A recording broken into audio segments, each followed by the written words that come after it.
ମୁଁ ପେଟ ପାଳିବା ପାଇଁ ଆଜ୍ଞା ଛୋଟ ପାନ ଦୋକାନଟା କରିଛି। ମୁଁ ପେଟ ପାଳିବା ପାଇଁ ଛୋଟ ପାନ ଦୋକାନଟେ କରିଛି। ଗୋଟେ ମାମୁଲି ନାଗରିକ ପାଇଁ ଏ ଷ୍ଟେଟମେଣ୍ଟ କେତେ ବଡ଼। ତ ଆଜି ଏ ମାମୁଲି ନାଗରିକର ଗୋଟେ ଛୋଟ ପଏଣ୍ଟ, ଆପଣ ଏମାନଙ୍କ ଉପରେ କାହିଁ ଚଢ଼ଉ କରୁଛନ୍ତି? ଯଦି ରେଡ୍ ମାରିବାର ଅଛି ତ ଆପଣ ଆଇଟିସି ଉପରେ ରେଡ୍ ମାରନ୍ତୁ ନା, ଫ୍ୟାକ୍ଟ୍ରି ଉପରେ ରେଡ୍ ମାରନ୍ତୁ, ଗୋଡାଉନ୍ ଗାରେ ରେଡ୍ ମାରନ୍ତୁ, ଯେଉଁଠି ଏଠି କ୍ରିଏଟ୍ କରାହେଉଛି, ଯେଉଁଠି ପ୍ରକ୍ୟୁର୍ କରାହେଉଛି, ଯେଉଁଠି ରଖାହେଉଛି, ଯେଉଁଠି ଷ୍ଟୋର୍ କରାହେଉଛି, ଯେଉଁଠି ବଲ୍କ କ୍ୱାଣ୍ଟିଟିରେ ବିକ୍ରି କରାହେଉଛି, ଆପଣ ସେଇ ଗାରେ ରେଡ୍ ମାରନ୍ତୁ। ସେଇ ଗାରେ ଫାଇଦା ଅଛି। ଯଦି ଏଇ ଜିନିଷ ଆପଣ ଯେଉଁଠି ତିଆରି କରାହେଉଛି ସେଇଠି ରେଡ୍ କରିବେନି, ଏଇ ଜିନିଷ ମାର୍କେଟକୁ ଆସୁଥିବ, ଲୋକ ଏଟାକୁ କନଜ୍ୟୁମ୍ କରୁଥିବେ, ଆଉ ଲୋକ ଏଟାକୁ ବିକ୍ରି କରୁ ବି ଥିବେ।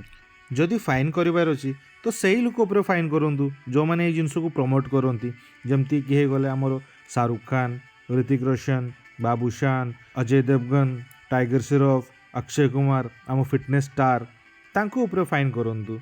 ଏ ଭିଡ଼ିଓଟିକୁ ଫୁଲ୍ ମାତ୍ରାରେ ସେୟାର କରନ୍ତୁ, ଯେମିତି ଏଇ ମାମୁଲି ନାଗରିକର ଏଇ ପଏଣ୍ଟଟା ସରକାର ପର୍ଯ୍ୟନ୍ତ ପହଞ୍ଚୁ। ଜୟ ଜଗନ୍ନାଥ, ଜୟ ହିନ୍ଦ।